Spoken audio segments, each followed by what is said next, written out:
आज अंतरिक्ष में दुनिया के कई देश अपने रॉकेट और वैज्ञानिकों को भेजते रहते हैं। अंतरिक्ष के बारे में ज्यादा जानकारी हासिल करने के लिए दुनिया के सभी देशों में लगातार होड़ लगी है। अब ये बात तो हम सभी जानते हैं कि अंतरिक्ष की दुनिया बहुत सारे रहस्यों से भरी है और इन रहस्यों को सुलझाने के लिए आज की दुनिया बेकरार है। वैज्ञानिकों, एस्ट्रोनॉट्स की टीम अंतरिक्ष के रहस्य पर रिसर्च करने के लिए कई महीनों तक अंतरिक्ष में रहते हैं। अब सवाल आता है कि आखिर एस्ट्रोनॉट्स इतने दिनों तक रहते कहाँ हैं? इस सवाल का एक ही सटीक जवाब है, वो है इंटरनेशनल स्पेस स्टेशन, जिसको दुनिया ISS के नाम से जानती है। इंटरनेशनल स्पेस स्टेशन को खास तौर से इंसानों की सभी सुविधाओं को ध्यान में रखकर बनाया गया है। जब हम ISS की बात करते हैं तो अक्सर सवाल उठता है कि ISS पर कोई भी स्पेसक्राफ्ट कैसे लैंड करता है और ISS में रहकर रिसर्च करने वाले एस्ट्रोनॉट्स वापस पृथ्वी पर कैसे लौटते हैं। अगर ऐसे ही सवालों के जवाब जानने के लिए आप भी बेकरार हैं, तो आज की वीडियो आपके सारे सवालों के जवाब देगी। हमारे साथ वीडियो में लास्ट तक बने रहिए। चलिए शुरू करते हैं। क्यों ना हम सबसे पहले ISS के बारे में कुछ बेसिक जानकारी आपको बता दें, जो हर सवाल का जवाब जानने से पहले आपके लिए बहुत जरूरी है। ISS को दिसंबर 1998 को लॉन्च किया गया था। ISS की लंबाई 239 फीट, चौड़ाई 356 फीट और ऊंचाई 66 फीट है। ISS का वजन 4,19,725 किलोग्राम है। अब सवाल उठता है, क्या इतने बड़े ISS को सिर्फ एक बार में ही लॉन्च कर दिया गया था? तो ऐसा बिल्कुल नहीं है। ISS को छोटे छोटे टुकड़ों में करके अंतरिक्ष में भेजा गया था। फिर सारे ISS को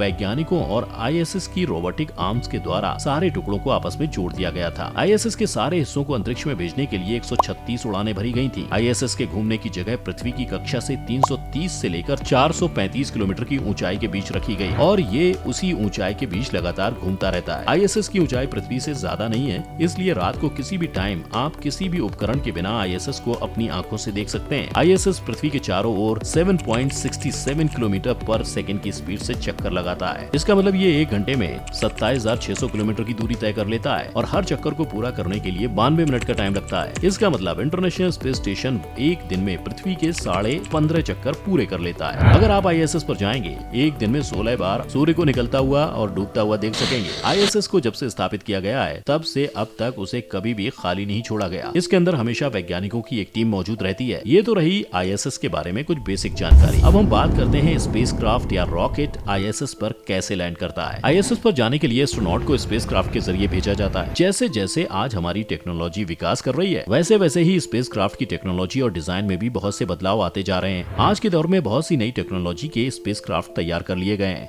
इन्हीं नए तकनीकी स्पेसक्राफ्ट में से एक है एलन मस्क की कंपनी द्वारा SpaceX द्वारा बनाया गया स्पेसक्राफ्ट ड्रैगन V2। इन सभी स्पेसक्राफ्ट में एक बात कॉमन होती है और वो है एंट्री गेट। इसी एंट्री गेट से एस्ट्रोनॉट स्पेसक्राफ्ट के अंदर जाते हैं। एंट्री गेट स्पेसक्राफ्ट के ऊपर के हिस्से में बना होता है और किसी में सामने बना होता है। इसी तरह ISS में भी एस्ट्रोनॉट के अंदर जाने के लिए एक एंट्री गेट बना होता है। ये एंट्री गेट इस तरह डिजाइन किया जाता है कि वह ISS के एंट्री गेट में इस तरह फिट हो जाए कि बाहरी वातावरण का एक छोटा सा जीवाणु भी अंदर ना जा सके। जब किसी स्पेसक्राफ्ट को लॉन्च किया जाता है तो बूस्टर रॉकेट और मेन रॉकेट की मदद से अंतरिक्ष में भेजा जाता है, लेकिन स्पेसक्राफ्ट के सामने ISS को पकड़ना सबसे बड़ी चुनौती होती है, क्योंकि ये लगातार 7.67 किलोमीटर पर सेकंड की रफ्तार से चलता रहता है। इसलिए सबसे पहले स्पेसक्राफ्ट अपनी स्पीड को ISS के स्पीड के बराबर करता है। धीरे धीरे ISS के बराबर चलने लगता है। ISS में पहले से मौजूद वैज्ञानिक स्पेसक्राफ्ट में मौजूद वैज्ञानिकों से लगातार कांटेक्ट बनाए रहते हैं और उन्हें ISS से जुड़ी जरूरी जानकारियां शेयर करते रहते हैं। जब स्पेसक्राफ्ट ISS के पास पहुंच जाता है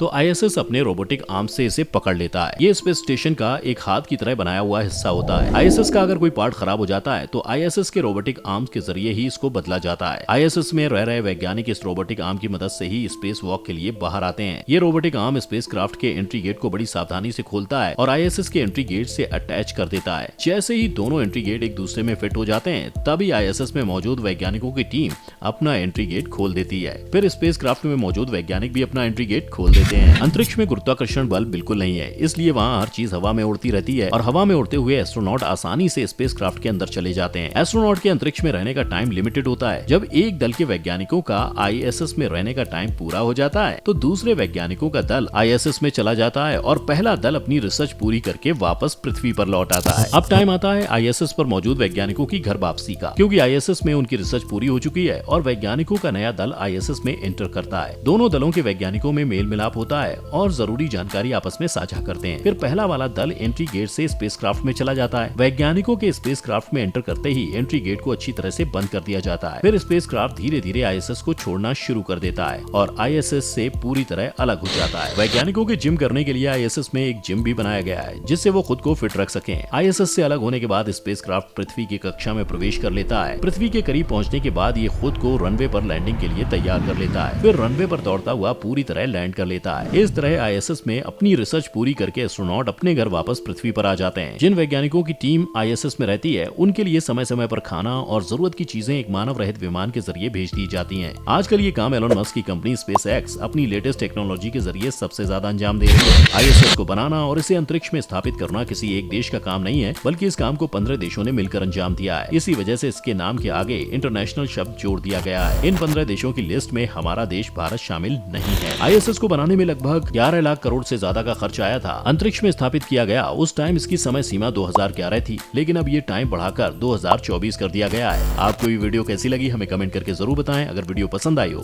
तो इसे लाइक और शेयर जरूर करें और चैनल को सब्सक्राइब करना बिल्कुल ना भूलें।